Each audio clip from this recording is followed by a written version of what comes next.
Okay, thank you very much, Guido. Thank you very much to all of you who are here to listen my lecture. I think that Guido did a great job to organize this series of lecture. My topic is to try to explain what is ethics, what is a morality, what does it mean to be moral. This is a difficult topic. We use the word ethics or morals as synonymous. They are equivalent. I know very well that some philosophers and in some contexts, there are differences between ethics and morals. But in this context, such a difference is useless. Ethics comes from the Greek ethos, which means customs, folkways. And moral comes from the Latin mos moris, which is a term translating ethos, the Greek ethos. So the two terms are equivalent, synonymous, and that is my use in this connection. Now, we are talking a lot in the last decades of ethics, and I will try also to explain why we are speaking and looking after ethics. And very often we speak of the ethics of artificial intelligence or the ethics of business, the ethics of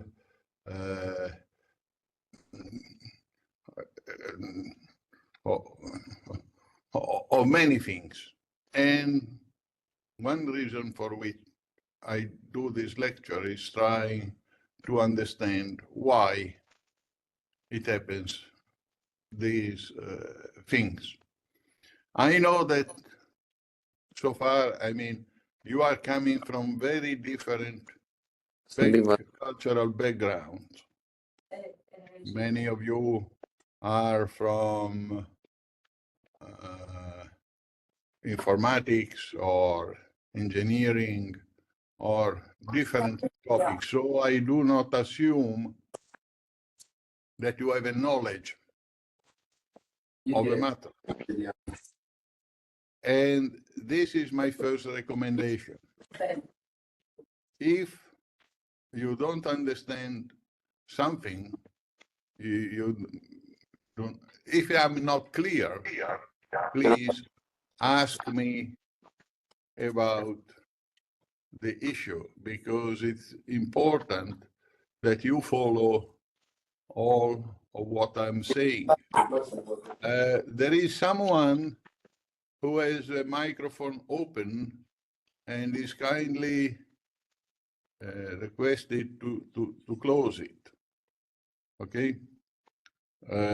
Because sometimes it happens that some voice is in the background. So anyway, I was saying that I do not offend. I have an outline of my lecture, and I can continue if you interrupt me asking something. Okay? Now, the first issue, the first point is that ethics and morals are equivalent terms. And this is the beginning. Now, what does it mean to be moral. What is a morality? This is, we always say, I don't do it because it is immoral. It is not ethical. What does it mean to say it is not ethical? This is the issue. Now, the answer is that morality is a social institution. By social institution, I mean that it is a constellation or construct which is socially recognized and organized. I know that is a vague definition, but I cannot think anything better. It is something which is socially existing because it has a kind of approval. And ethics is like a blow of wind. It is something that exists in society because it's flowing, even if we cannot capture it, cannot grasp, cannot block it. Why? Ethics is a normative social institution pulling us to act and to evaluate something.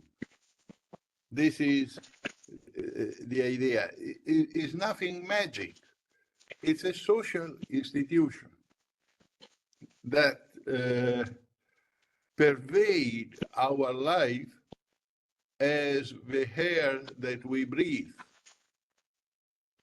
It exists, even if, in a sense, we do not know exactly and we do not perceive exactly it. Now, in order to try to understand better what an institution is, I take some example because there are different forms of institutions. There are solid institutions and fluid institutions, and there are mixed institutions.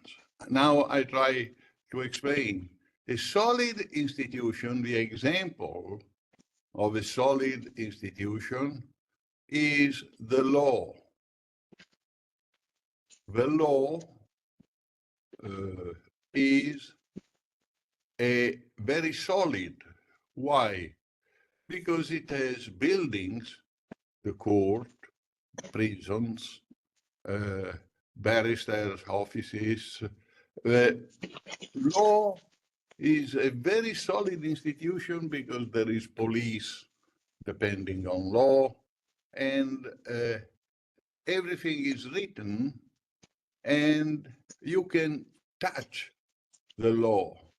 If you are in jail, that is because there is a law which comes and takes you to the lay. There was a legal order to get you into the prison.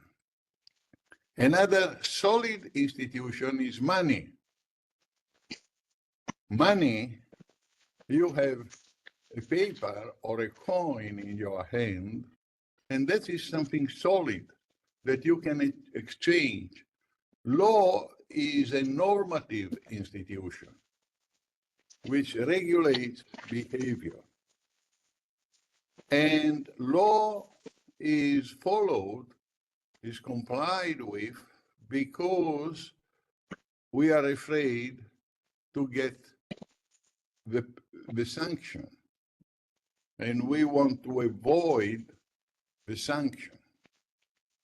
Ethics is like the law, which is an institution, but is not solid, is fluid. It is like the law because both ethics or morals is normative and evaluative as a law, but it is different because ethics is something that we follow spontaneously and because we think it is right to do it. We are internally, from the deep of our heart, we are convinced that it is good and right to attend what is moral. So the law is followed for external reason because we want to avoid the penalty, while morals is attended spontaneously. That is a difference between the two institutions. And that is why morals and law are very similar, and sometimes they are used in a sense of to be connected and used as equivalent in some sense, because of course, if we don't kill someone, we don't kill it not only because we are afraid of the penalty of a sanction, but certainly we don't kill it because we think it's wrong to do it. So this is to take an example of what does it mean to have a social institution, an example of social institution. We have also other kind of social institution, just to complete the frame. We have also mixed social institutions, institutions which are solid on one hand and fluid in another one. Is someone of you willing to try to suggest a mixed institution? I gave an example, two examples. The law and money are solid institutions because we can touch them, measure. And fluid institution is something which is flowing as the hair. Can you find a mixed institution, an institution which in some part is solid and in some other part is floating? Like another fluid institution, I'll tell you, and then I develop the analogy, is language. Language is another fluid institution because there is a language, but in a sense, you don't know where it is exactly. To you, the chance to try to suggest a mixed institution, an institution which is fluid as a language, that it is difficult to catch, to grasp, to put in a box, you know, because it's always escaping in some way, in some sense. And on the other hand, a solid institution, which you can say, I bring you to in the court, and the court is physical, is a wonderful building in town, and you can see it. Do you have an idea? I give you two examples of mixed institutions. And that all of these ideas are then have some consequences on artificial intelligence. Because even artificial intelligence, in a sense, is an institution. The two examples I want to give you of mixed institution are, the first one is politics, and the second one is science. Think a little. Politics. Politics is in part very solid institution. Why? Why? Because there are the buildings in which institution is performed, is acted. Namely, the parliament, the parties have buildings, the president of a republic, ministers, they have a house, and politics is something that you can touch. Exactly. But then politics is also very fluid. When and why? When you speak with a friend or in the family, you know, in a sense, we are doing you are doing politics. When on the bus, you meet someone and protest because of the bus is late or something, this, in a sense, it's a political act. So politics is, on one hand, very solid when it's performed by politicians, professional politicians, but each of us is every day doing and contributing to politics, and that is very fluid activity. It's difficult to understand your participation to this class. In a loose sense, it's a political act. Because, of course, you are involved in a social activity which, in some sense, brings to modify a little, very tiny, simply a drop in the ocean, but still in a sea, but still it's modifying the general frame. So politics is in part solid institution and in part a fluid institution as morality. Finally, the other institution, which is mixed, I have been thinking of, is science. Science is another solid institution because you have laboratories, research centers, the Nobel Prize, journals. Those are the part of institution. Sorry, just a small comment. Someone entered and said, present. You know, this, in a sense, in these days, at least in Italy, could be a sort of political act.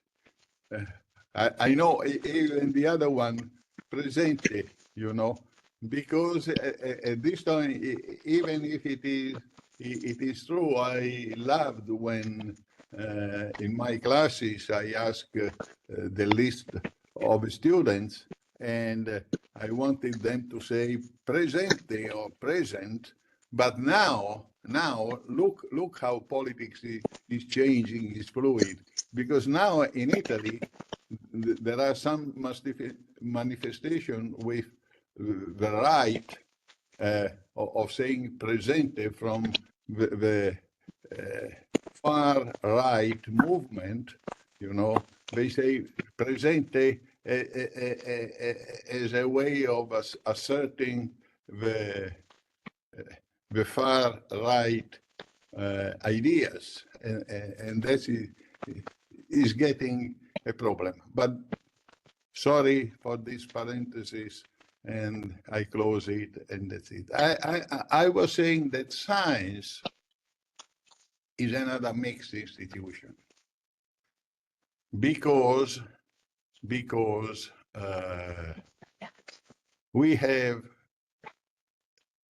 the solid part, but then even science is composed by insight, new ideas, in which are something which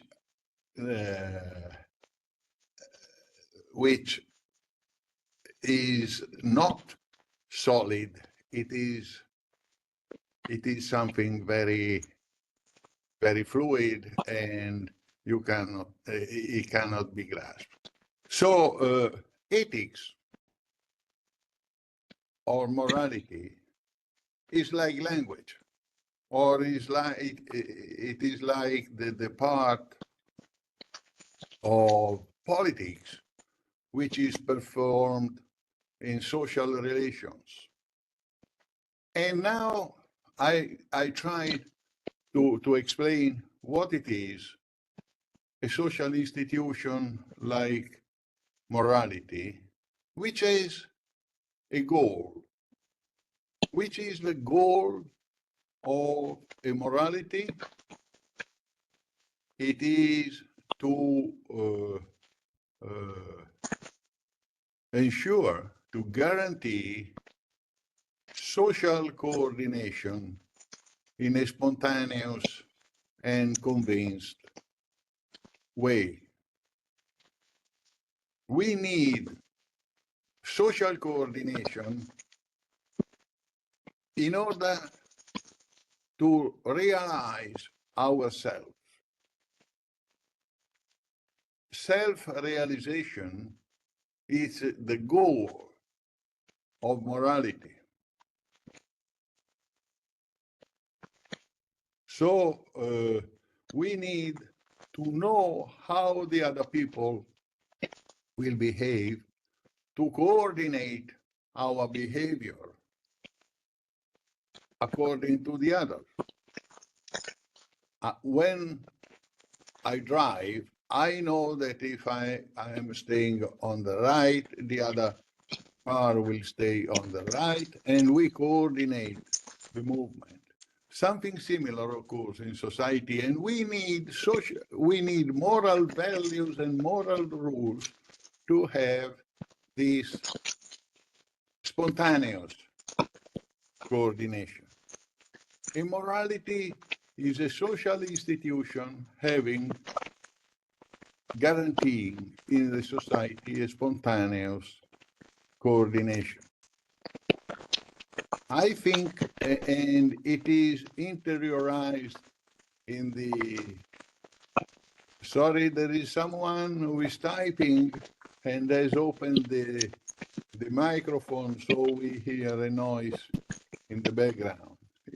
Please close the, it is Giancarlo. Giancarlo Chiariglione is kindly requested to close the microphone. At least he's one, and then possibly someone other. Anyway, we need a morality to have a spontaneous coordination in society. And the spontaneous and convinced coordination is necessary because, of course, we cannot rely on the fear to be punished. That doesn't work for a society. Now, someone of you could say that this is a very partial definition, because according to the traditional definition of morality, is that morality is a natural or divine institution, is something which is built, deriving from natural behavior, or it is given by God, by a God. As a matter of fact, in the West, morality, the most famous moral code, is not, or was not supposed to be social, but was supposed to be given, provided by God. Which is it? Which is it? Someone can try to say which is the most known, well-known moral code. Okay, Patricia, the Ten Commandments, which was had been delivered by God himself on the Mount Sinai. All right? But still, the 12 tables of the Roman law had religious origins. And also the Quran was given by God, by Allah to Muhammad. So morality was so important, and someone says that morality is a natural institution or a divine institution. I think that we can solve this idea because morality is social, but of course the goal of morality could be different. I said morality has a goal of self-realization of the people in the group, in the social group. And that is true. But we have two different ways of understanding what is self-realization. This is an important issue, a crucial issue about morality. And it is not any longer, please, close the Sei magico, papà. thank you.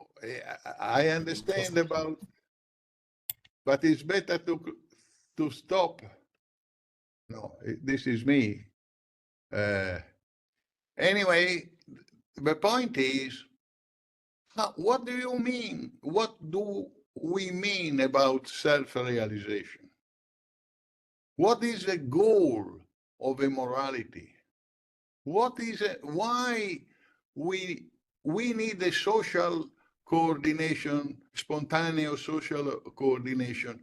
But what is the goal of this social coordination? Here we have two different perspectives. The first one, which was the traditional one, it was normal until a few decades ago, was the goal of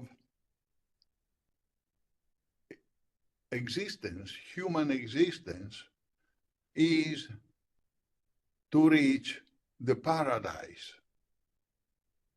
There is an afterlife, an immortal life, And the goal of morality is to be the key which opens, morality is the key which opens the doors to the paradise or to the hell. Human life is a pilgrimage to the sky. That was the normal idea in a religious world. Morality is a stair which allows you to ascend, to go up to the sky. It is important to follow morality and to follow ethics, because if you do it, you will be saved in the eternal life. This is the idea, and morality is given by God or inscribed into nature because the behavior the behavior is given, is not social and changing, but is given because it is aiming for you to go to the sky. This is a traditional idea of morality, and for this reason morality was so important and is so important, because from attendance, from following morality, you save your soul for the eternity. That is a religion's perspective. According to the Catechism of Pope Pius X, it is written, why we have been created? Why man has been created? I quote by heart, so I might be wrong, but you can easily go and look it. It says, we have been created, a man has been created to know, love, and serve God in this life, and enjoy him in the afterlife, in paradise. So the goal of life, the meaning of existence, is to know, serve God in this life in order to enjoy God in the other one. That was a stateful idea in the religious world. Now, and this is the other, and in this sense, sorry, you can say that morality is not a social institution, but is a natural or a divine institution. Okay? Is it clear? This is a first perspective. I call it a traditional perspective, because at least in the West, I don't know in other cultures, I'm sorry, I'm not so well read in different culture and different civilization, but at least in the Western civilization, in the last decades, occurred a great cultural process, which is called secularization. Secularization means disenchantment of the world. The world was seen before the great astronomical revolution of the 17th century. I mean, Galileo, Newton, and this one. Before this issue, we had the heavens, the sky, which was formed by a different material. And Galileo or Newton succeeded in convincing us that the stars are rolling stones, are stones as the rocks in this world, on the earth. And this means this has destroyed the sky as a symbolic place which is different from the earth. Secularization is a great cultural process which has changed the meaning of life. Because according to the secular person, there is not the paradise. There is not an afterlife. Everything is closed within the term of life, a life which in the meantime has been doubled. Stendhal, in the Certosa di Parma, I don't know in English the translation, I'm sorry, but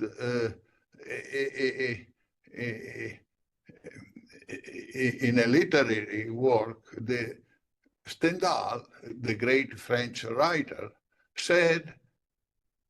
is writing, an old man like me of 30, at the beginning of 19th century, being 30, it was already to be old. Now the span of life has been doubled or 3 times. So the goal of life now is self-realization within this life. And this changes completely the idea of ethics. Is still the social institution which brings us to have a spontaneous social coordination, but the goal of social coordination is not anymore the pilgrimage to the sky. The goal is to realize social self-realization within this life. And for this reason, social ethics and morality is a social institution. And now the problem is that we live in a time, in an era in which we are moving from the religious conception of morality to the secular conception of morality. And that is the reason for which we are talking so much of ethics. There is a sense in which we are orphans of ethics, because on one side, we realize that the old ethics, the social coordination guaranteed by the old ethics is not any longer adequate. But on the other hand, we don't have yet the solutions. And we are in the fog. It is not any longer night, but is not yet sunshine. We are in this penumbra. And that is the reason for which we are asking very much of ethics. Okay? But ethics is a social institution. And we need to say that something is ethical. This is the other point, is that we understand that is not given by God or given by tradition, but something is ethical, which, if it is supported by good reasons, which means that ethics assume arguments, and something should be rational, justified by good reasons. And a good reason is, example, a scientific fact could count as a good reason, or good reason could be a principle of justice. But we cannot say any longer, this is moral because I want it, or this is moral because my father or my grandfather said it is moral. We cannot rely on any kind of authority. And from this point of view, ethics and morality is going to accept a scientific frame. Is going to accept a scientific frame. And this will be very important when we enter the issues of artificial intelligence. We have to organize the ethics of artificial intelligence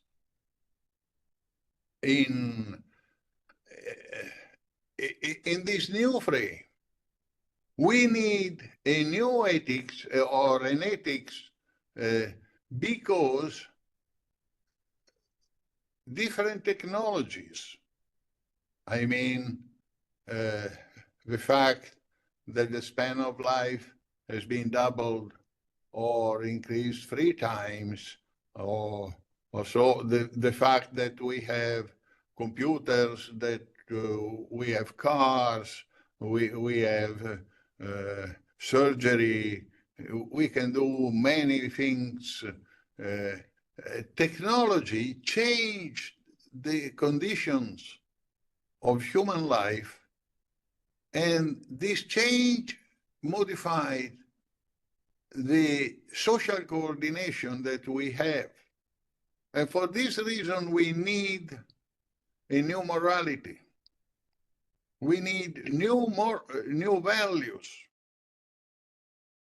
Listen, this is something which is, in a sense, recognized by everyone. Of course, even religious people understand that there is a kind of development. Here it is, I don't want to offend any sensibility, but I say, think, for instance, just to take a couple of examples, or big example, death penalty.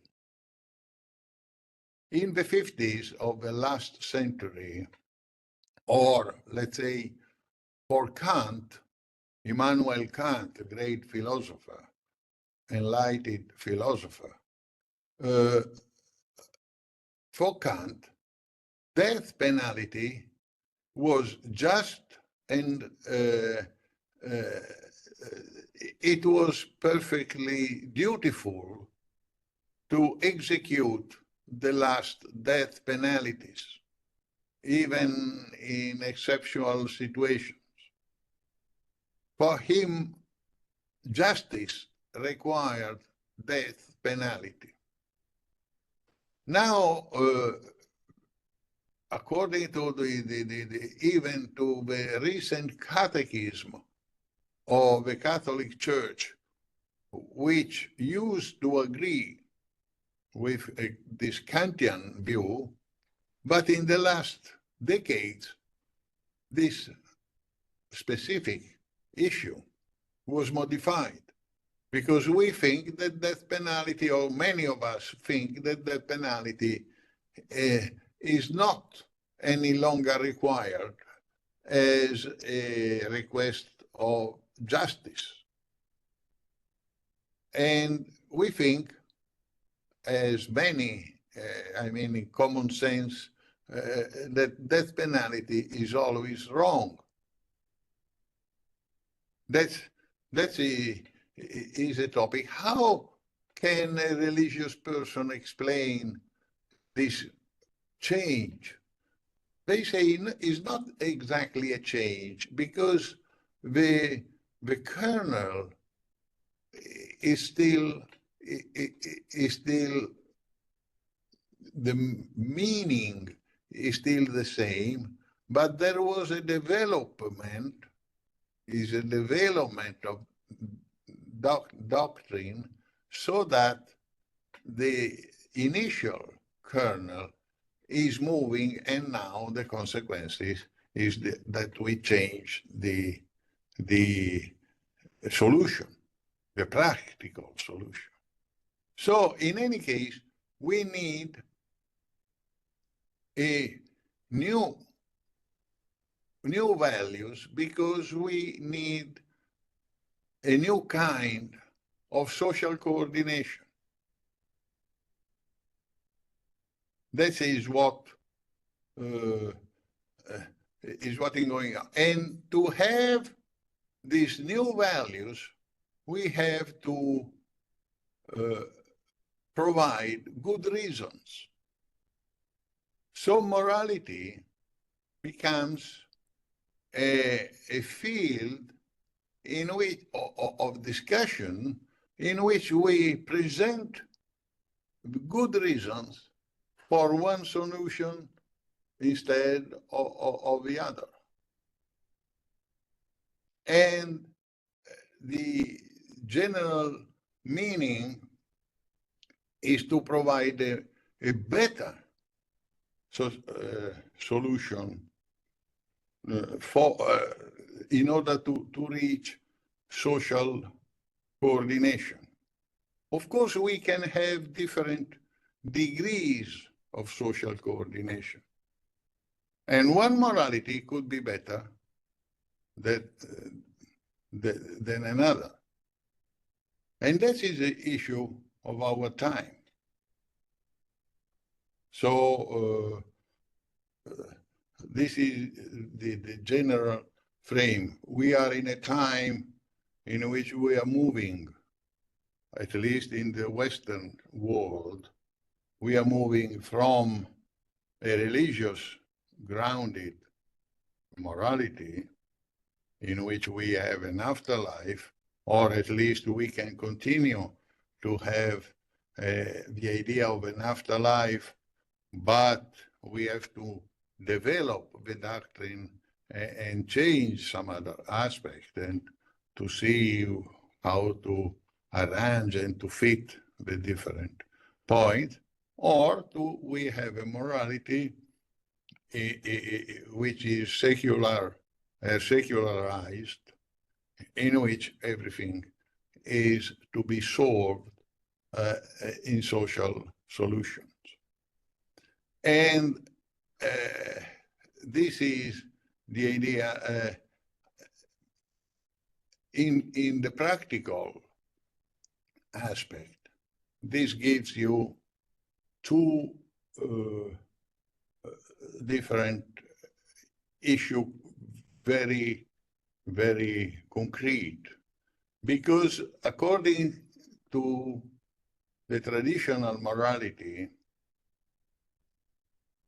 there are absolute prohibition or absolute values.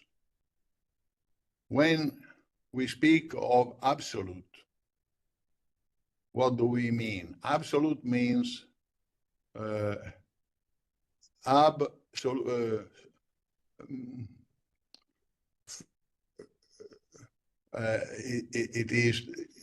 it means sciolto.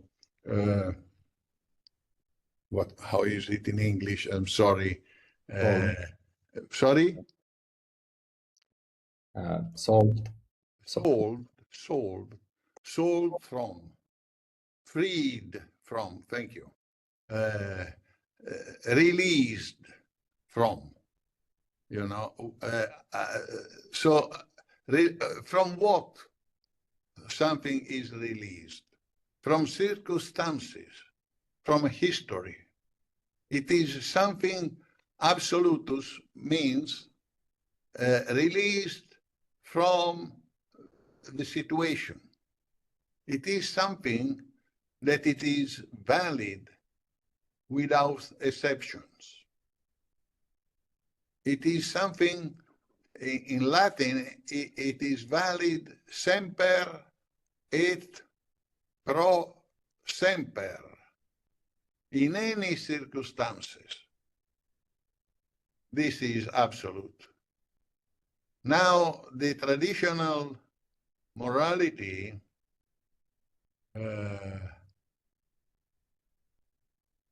sorry, there was a question I didn't read in time.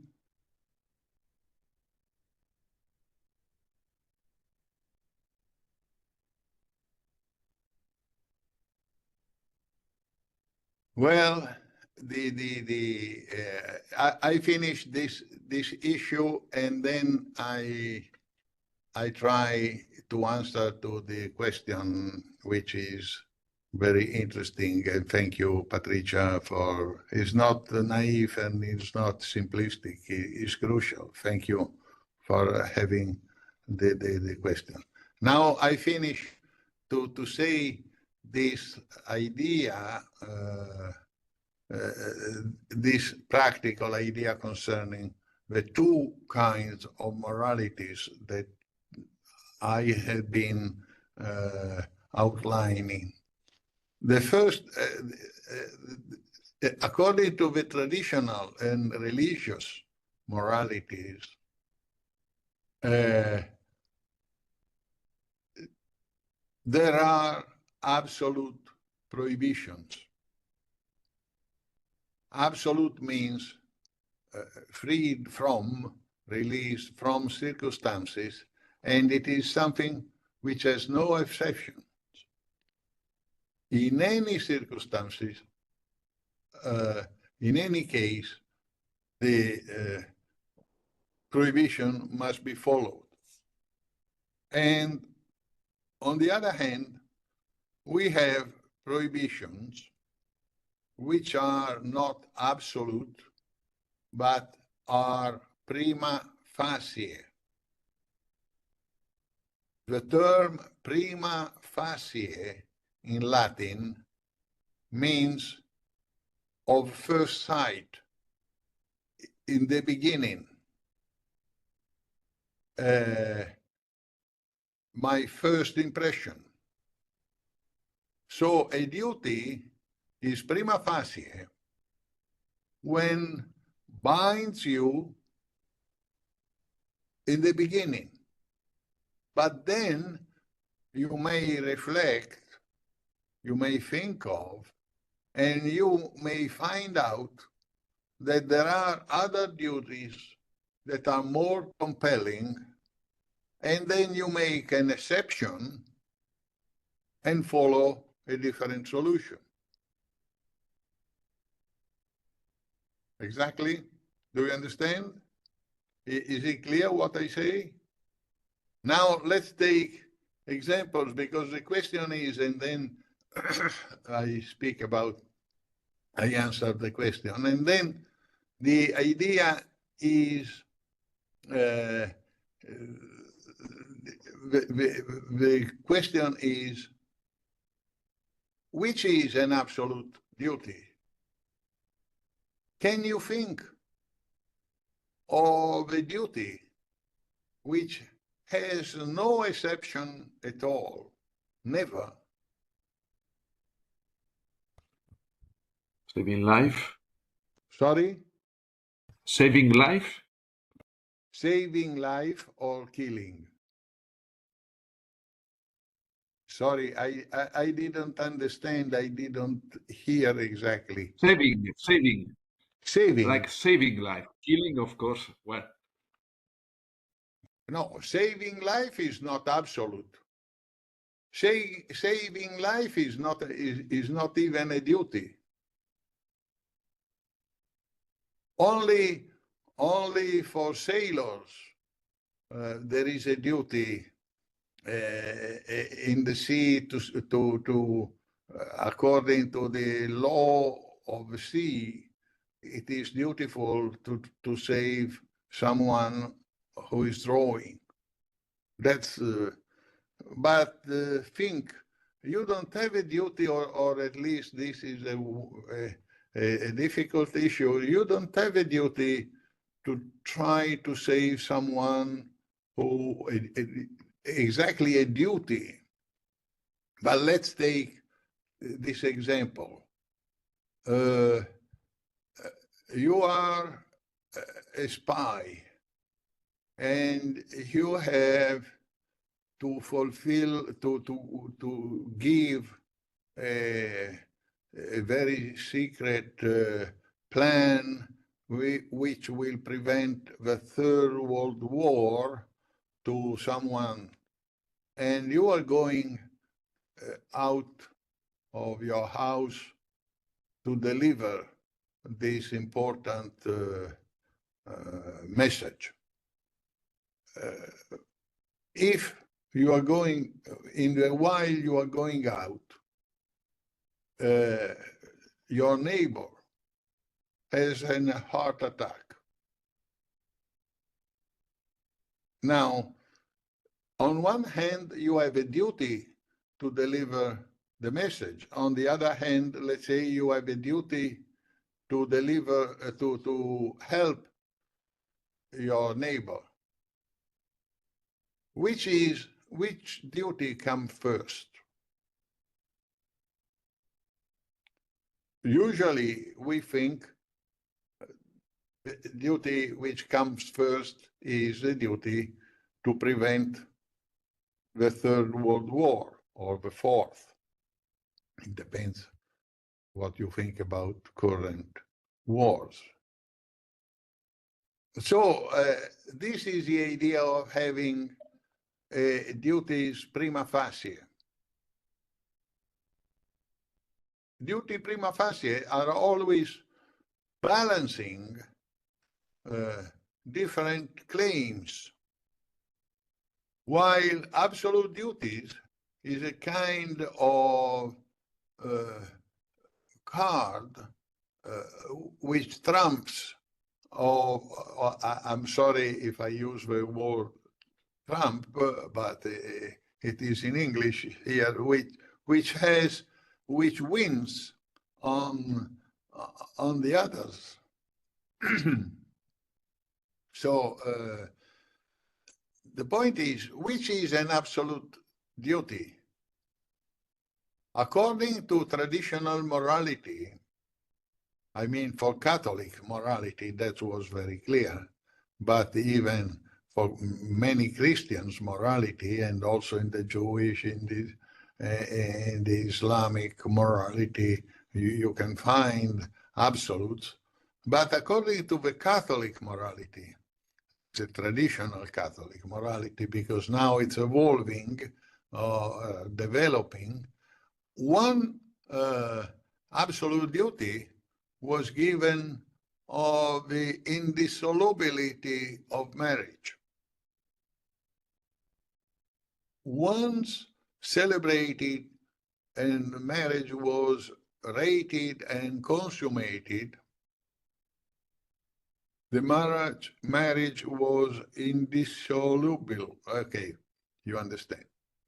There was a duty not to break it. Another absolute duty was prohibition of abortion. Another one was prohibition of contraception and also prohibition of assisted reproduction.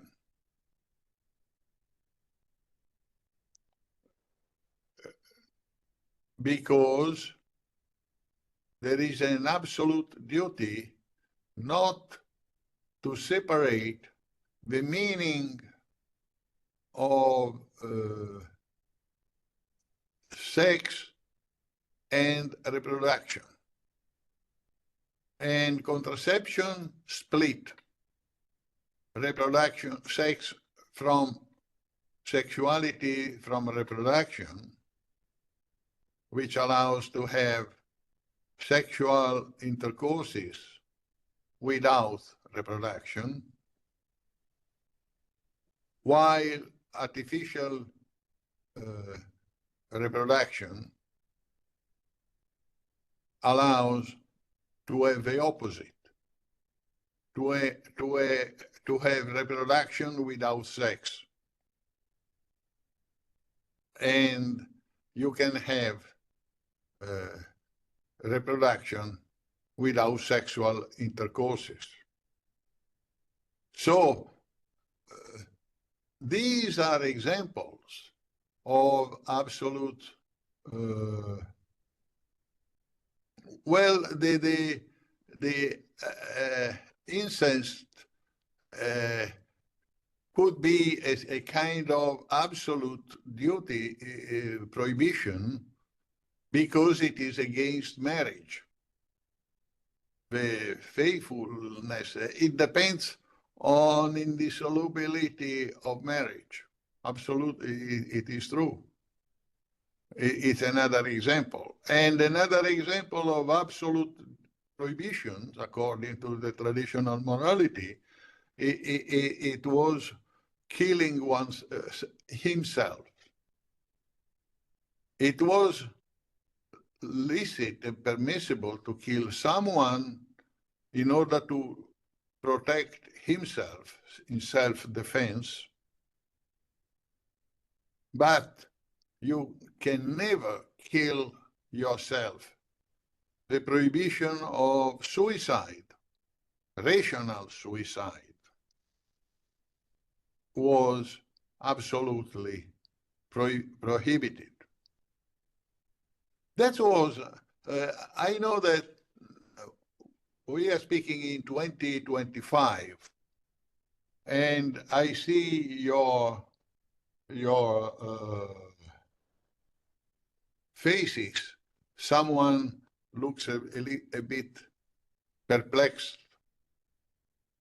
But think that 50 years ago, I remember very well, it was normal for many people to say that marriage was, for my mother, I remember very well, she said, once you married, you are married forever. And for no reason, you can divorce. And it was normal. And just you to know, Pope Pius XII, in 1951, in a very famous speech to obstetricians, said that if a mother of seventh, having the eighth pregnancy, was going to die because of the last childbirth, well,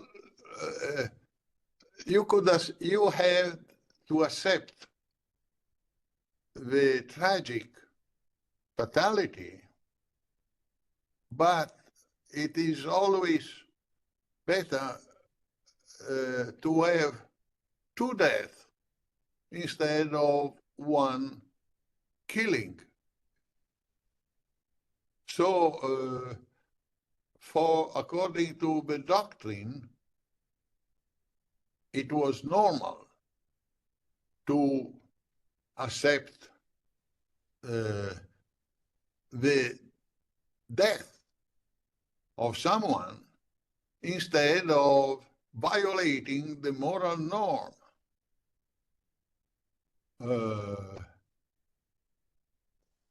So the reason was not masochistic or stupid. The reason was that was the idea that life is short. All of us have to die earlier or later is not so important. What is important is to die in order to have the chance to go in the paradise. So that was the idea. What is changed nowadays, at least for most of us, because I see some of the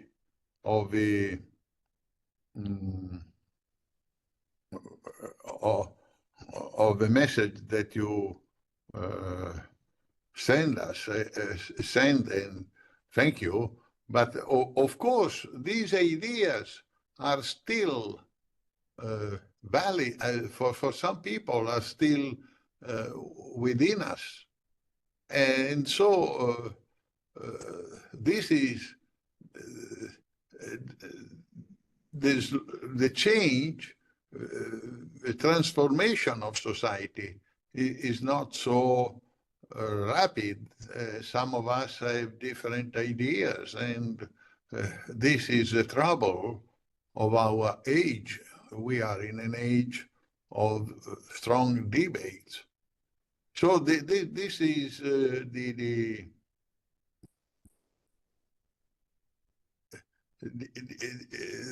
a difference. But the difference is that according to traditional morality, there was absolutes, and if you have an absolute, you have a hierarchy in which the absolute is always on the top, and the other duties are in the following.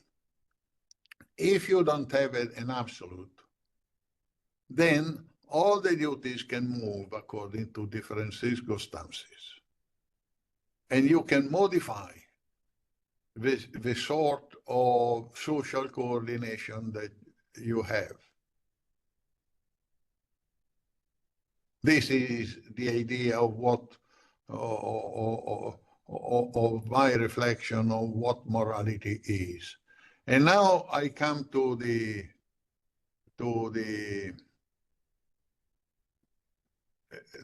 question, the first question that Patricia asked, saying, how do we now know, how can we have a social coordination, the question is, if the parties are in direct oppositions, which is true. That is the reason for which our societies are split. Very deeply restricted. I know, for instance, that in the United States, now that there are states prohibiting abortions and other states allowing abortion up, the tensions are very, very, very strong. That is true. Possibly some of the wars that we have are depending on exactly this completely different ethos. Because for some people, you cannot live in the same palace with someone who has a different worldview from yours. The question, Patricia, was very keen Congratulations for such a question, because that is something, because morality is something which comes from the depth, from your heart. It is something that provides you a deep attitude. It is the most important thing that you follow intrinsically because you are convinced. And some people think that you cannot live with someone who has different moral attitude. And that is a problem of our society, because we have, on one hand, the great migrations, which brings together different folkways or customs. If you live with someone from Ghana or from Islamic or from, they have different attitude on many things. And you can see different ideas. For instance, think of how to kill animals to eat. I think this is wrong, but now that there was Easter, with all the different customs. And some people are so devoted to one's own moral vision that they cannot accept that the neighbor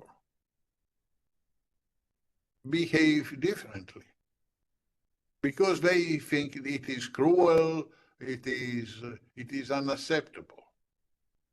And this is one source of disagreement, of conflict, of moral conflict, which may become a conflict which is a real conflict, which is a sort of civil war. And on the other hand, we have another conflict which is not depending from the knowledge of different customs, but is depending on the fact that we modified the attitude to the end of life, the meaning of life, as I try to tell. Morality is not any longer the key that opens the doors to the sky, to the paradise. For some people, because secularized people think that it's meaningless to assume that there is an afterlife. So this is another sort of crisis which is internal to Western morality. And it is something which happened in the span of a life, of my life, of a decade.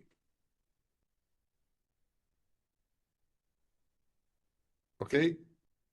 This is the idea. And in this frame, we have now, and that will be the next lecture, that I think it is the 21st of May, because I cannot be on the 7th as was programmed. I'm sorry for that.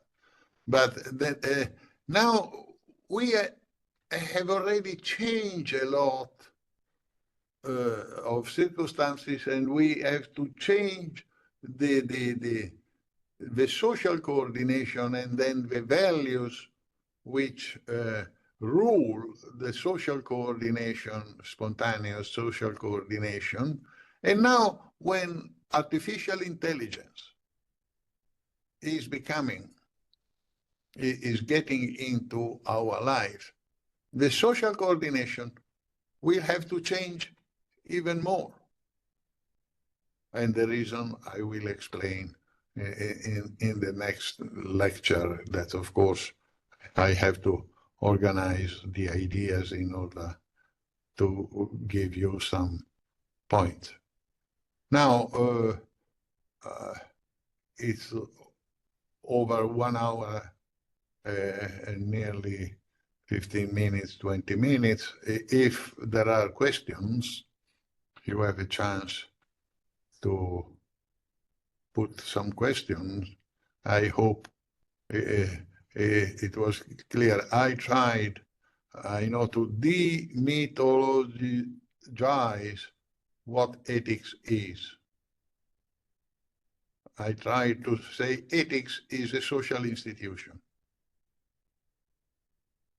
This social institution in the beginning was thought to be given by God, the Ten Commandments or so, because the way we coordinate this, a society at the very end is given by ethics. So in a sense, it is the most important from the top. It's the most important thing, even if what is really important at the very end is the practical issue. If you are not in jail, if you are not something, but all the consequences are becoming, are starting from this general frame. What is the social, how do we coordinate the social, the social behavior? And let's see now, I've seen a message and then I want to finish. Now, we have this clash, this conflict between two different societies. There's two different ideas, and now could be in the context of humans, but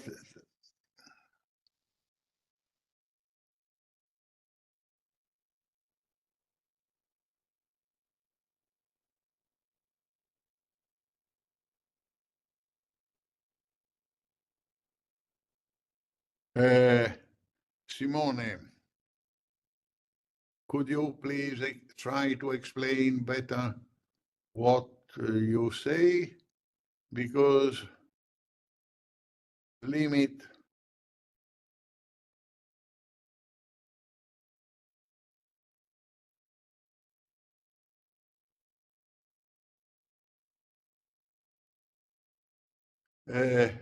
it is difficult for me to understand. If you, I mean, we have duties to others and to ourselves, and the duty is an internal bondage which brings us to do an action or another action. And moral duty,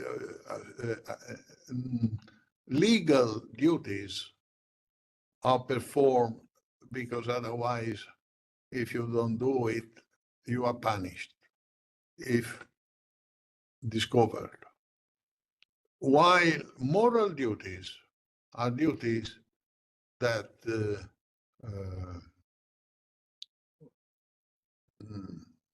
you are attending because you feel it is right to do it. So you have a strong link to do it. You are committed to do it by yourself. Now, why you are committed? Because you think it is just. This is a chapter of moral philosophy, but I cannot explain it because someone says that is intrinsic to the moral language to do something. When I say it is good, in reality, I don't describe anything, but I say, wow, do it. Good means, wow, do it, and nothing else. And that would be an intrinsic feature of the moral language. That is a position, very strong position, which is called emotivism. On the other hand, there are cognitivism, which says, when I say this is good, good means a property, and psychologically, we humans are done in such a way that we are moved by our psychology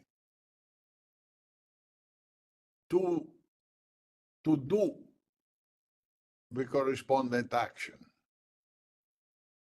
Those are two different ways of framing morality, of course, but they are perfectly compatible with the frame I've given.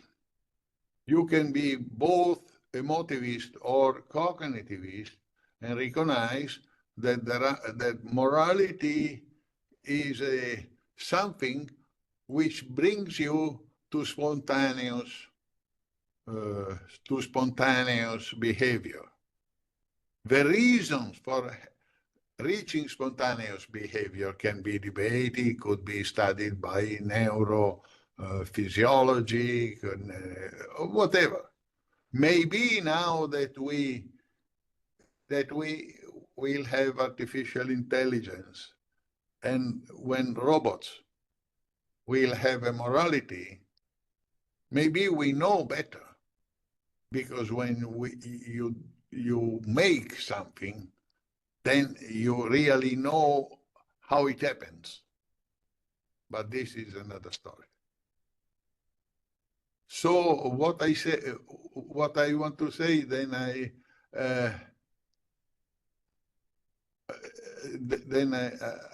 look the other question, but what I wanted to say is that morality,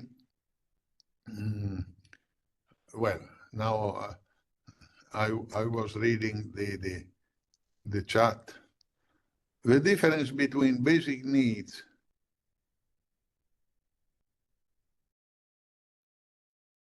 can we say that ethics is an opportunistic character of the evolution? That I don't know what you mean with opportunistic, but in a sense, certainly ethics has to do and can be explained in evolutive terms.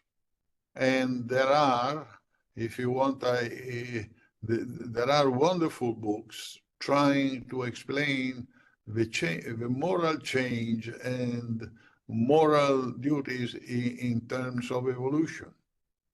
And I'm feeling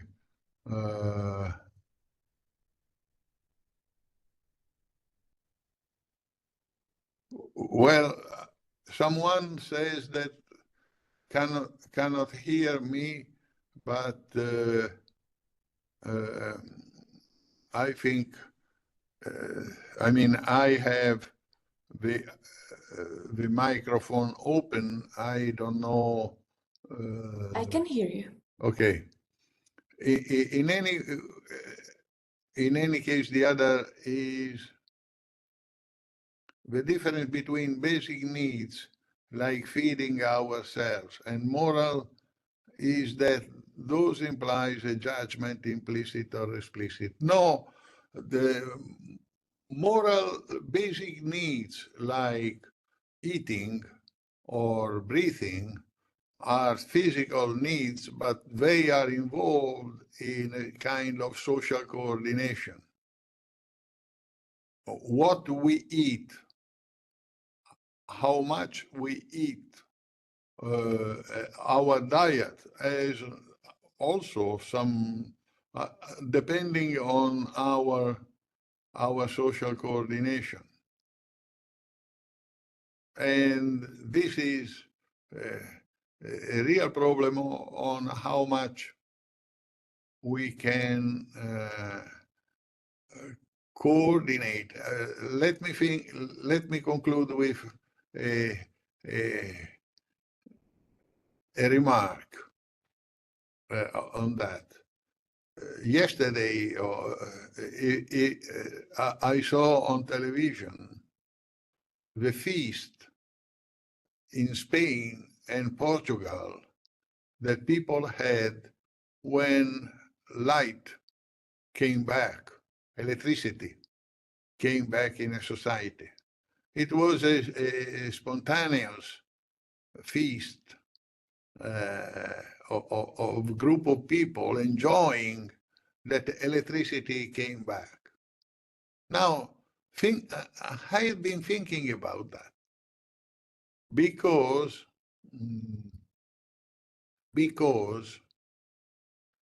in 1900, I remember that Paris was celebrated as the city of light, of light. At that time, people had not electricity, and electricity was something external, like, let's say, a kind of something external, which was in a sense superfluous. It was not really something needed. It was not a primary need for life at the time. Now, 125 years, the situation has changed completely. Without light, we die. Without electricity, we die. And this is, I think, something important. Let's see what Spanish hospital.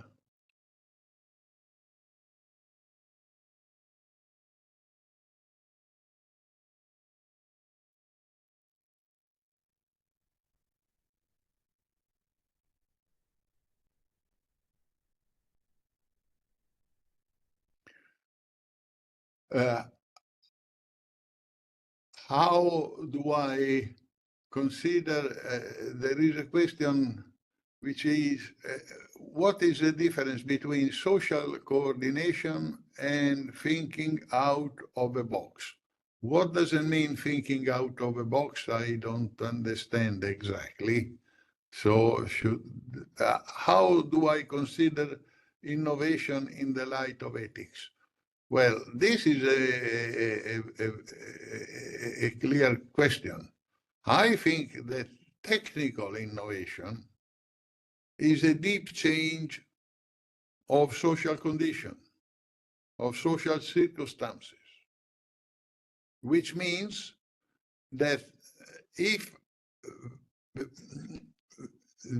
we change the social circumstances, we change the opportunity for self-realization. And which means, then I come back to the comment, but and if we have new opportunities for self-realization, then we have to modify the social coordination of our relationships, because we may have more opportunity to self, and we have to change the situation. So technical innovations are basic to change the moral, to change moralities. Moral values have to change, because not to pursue self-realization, in a sense, is to create a damage. That is so. I think that then we have to control how the change, the innovation, technical innovation can get the balance, because certainly it's complicated to guarantee to most people the opportunity to develop to get and realize more self-realization. I don't know whether I could answer now, let's see, Spanish. Hospitals could rely on emergency, I think. Every hospital, well, but it's not only hospitals that have 40 hours of, it is in general that without electricity, our life would be impoverished. And think what will happen in a few decades when each of us will have artificial intelligence assisting our life without having it's different. Now, sorry, could you suggest some of the books you were citing? You said that there are interesting books about morality change in terms of Steve Pinker's, what it's called, thank you. I tell you, it is a professor. We have the Italian translation by, I let you know about thank you, yes, you're right. I should have given the references, but it is, there are two books at least very useful. Steve Williams, still, and that's another name, but Williams is the last, not Pinkers. Steve Pinkers is one psychologist. They are social psychologists and have the evolutionary, wait a minute, Steve Williams. Let's see what, here it is. In Italian, Steve Stewart Williams. Okay. And the title, one title in Italian is La scimmia che costruisce se stessa. Well, but in any case, it is Steve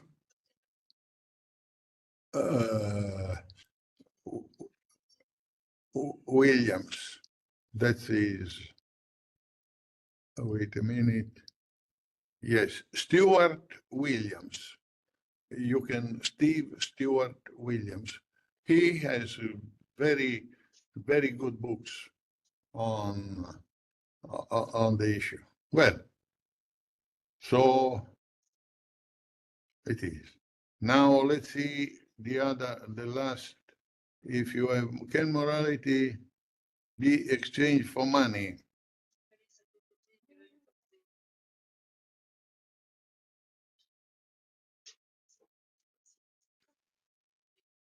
Well,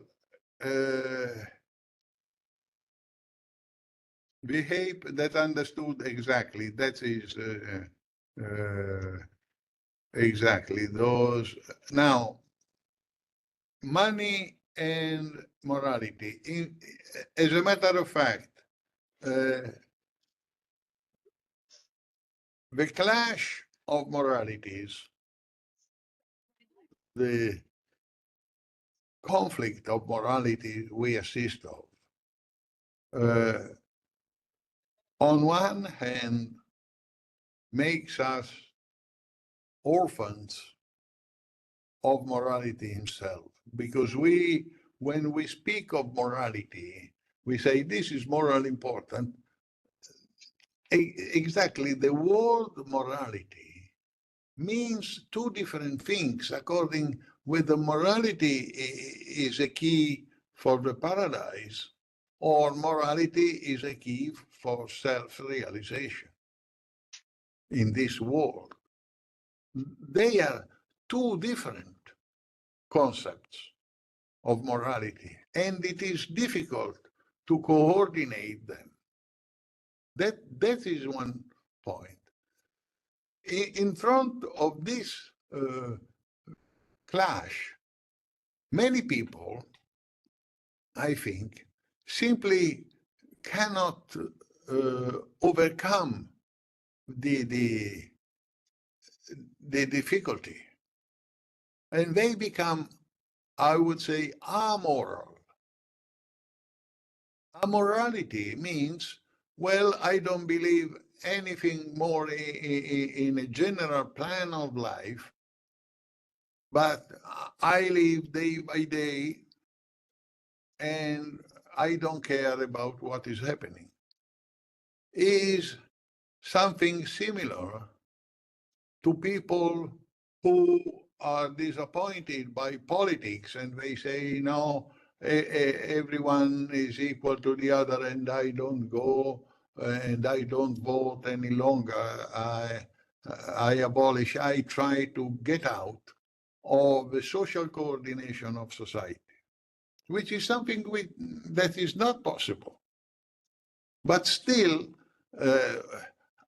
I realize that in our world we have such a situations, but they are a side effect, unwanted side effect of a clash of moralities. On the other hand, my answer would be that we have to be aware of a general situation in which should try, and the goal of of the next generation is to build up a new morality which is more adequate to the change, the general change which has been provided, been caused by the technical innovation. We are entering in a new world because we have gained the control over biological life, over inorganic life, inorganic matter. And next is that artificial intelligence will give us control over thinking. So this is a big change, a terrific or terrible, depends. I know the difference in English between the two adjective, but it's a great change of historical circumstances. And for this reason, we need a new kind of social coordination with new values which can guarantee such a coordination. I know it's a difficult task, but it's a task that from which will depend the future of our societies and our humanity. So this is, I don't know whether I could answer, but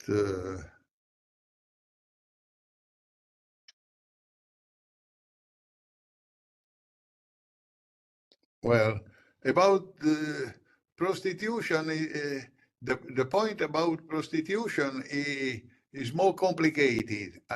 High scanning, online cookies. The point is, if, for instance, we say that why it is wrong prostitution? Only because there are money, or because it's not permissible to have sex outside marriage?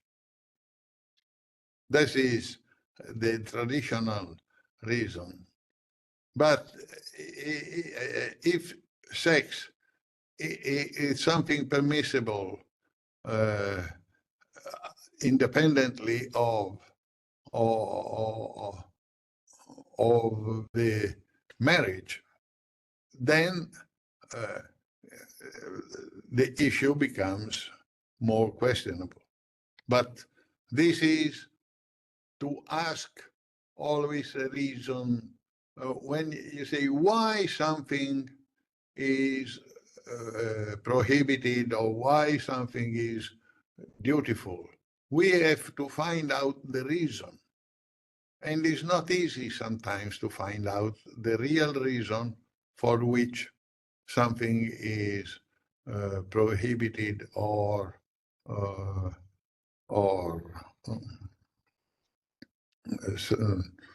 obligatory. Okay, so I think I don't know if Guido is still there because I don't look at the number. Yes. Yes, Guido. What do you think?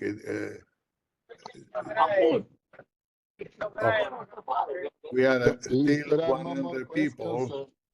questions, Do we have yes. someone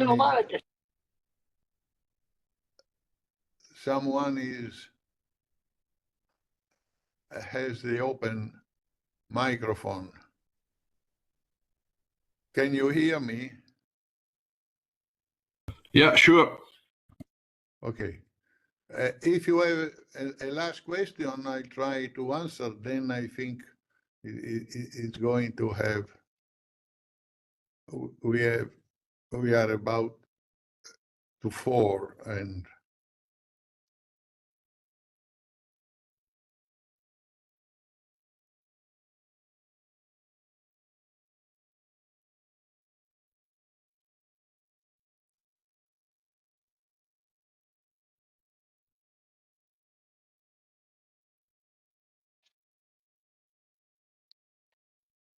now the last question I try to give an outline of what I'm going to say in the next lecture. The next lecture, now I try to tell you morality is a social institution which changes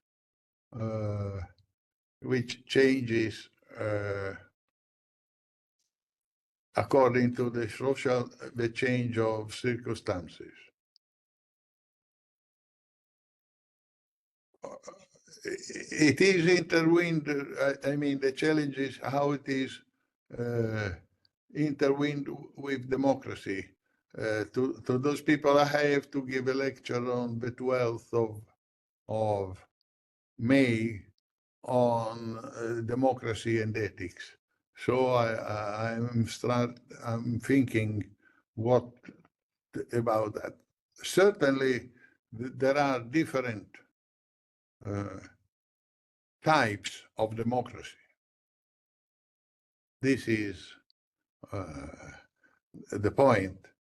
And for those of you who are Italians, we have the article in our constitution which says sovereignty belongs to the people, which, and this is the first part, are the people sovereign. But the way in which this sovereignty is exercised, is instantiated, is done within the rules and the forms provided by the Constitution. So you have that people are sovereign, but in a peculiar forms. And according to the different forms, you have different kinds of democracies. And this is very important. So, which is the goal of democracy? Because democracy is only an instrument, or democracy is valid in itself. Those are questions. Certainly, democracy in our time has to be different from democracy when people could get information only by going into a square and listen to the candidate from speaking openly in a place to 100 people. Now, the way of communicating is the way is different, and this difference must be kept into account. So we need also a way to get a democracy in which we should have the right of people, of minorities. That is one of the most risky questions, because in the clash of moralities, each of us is trying to overcome and to abolish the idea of others, while we should continue to keep a level of pluralism. Even if, and this I know very well, how far, how big should be pluralism? Pluralism means that to have different ideas, it's a source of richness. It's something good to have differences. But how far should be, how big should be these differences? There are limits, and which are those limits? Because certainly, and this was a question set by one of the first questions, how can we stay together if we are so different on everything? This is a problem of the limits. Think, for instance, the issues concerning vaccination. That was in the time of COVID an important issue, and is still existing because if one doesn't want to be vaccinated, he becomes risky for other people. And how can you deal the issue? If you say, I don't want to be because this is something which this social interaction, and to coordinate this social interaction and try to understand how much we can limit, because everyone agrees to say, this is private and this is my business. Yes, but what is exactly private? In the new situation, is the problem, what is privacy? That is an issue of privacy. Of course, when at the end of 19th centuries in the United States, Judge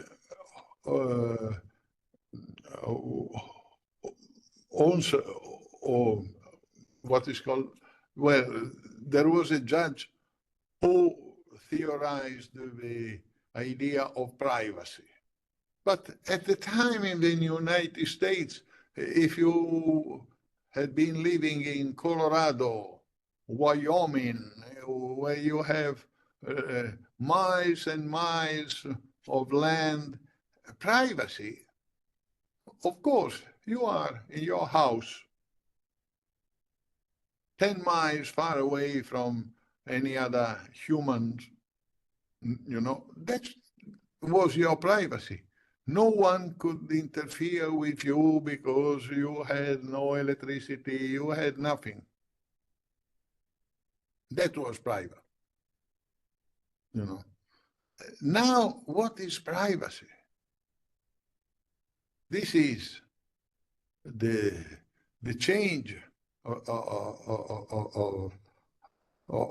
the solution, and this affects, of course, also the way of democracy. Okay, I think now. Yes, thanks a lot, Maurizio. Just a small change of program to be announced because we swapped the lessons.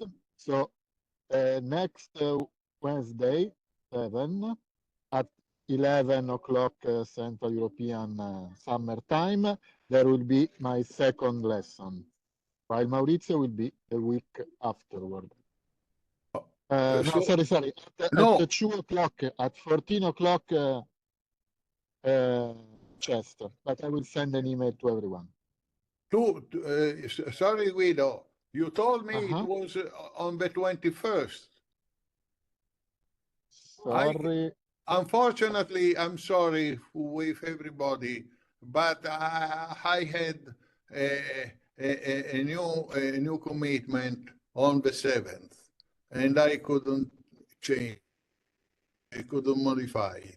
So I asked, I'm free both the 14th, and the 21st.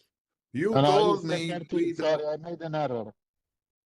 So next Wednesday at 14 o'clock, 2 p.m., it will be me instead of Maurizio. And in 2 weeks, 14th of May at 11 chest, there will be Maurizio. But I will send an email to everyone. Okay, thank you, because I have to get the schedule. Sorry for my not being ready, but I can be both on the 14th and for the 21st. Okay? Okay. What is important is that I have to know it at least a couple of days before, because I have to write my outline to speak 2 hours in English. Okay? Okay, thanks. Bye-bye. Thank you to all. Thank you very much for all your questions. And Thank you. Thank you. Ciao, Bye. Thank you. Thank you very much. Goodbye. ciao. Grazie. Thank you, Professor.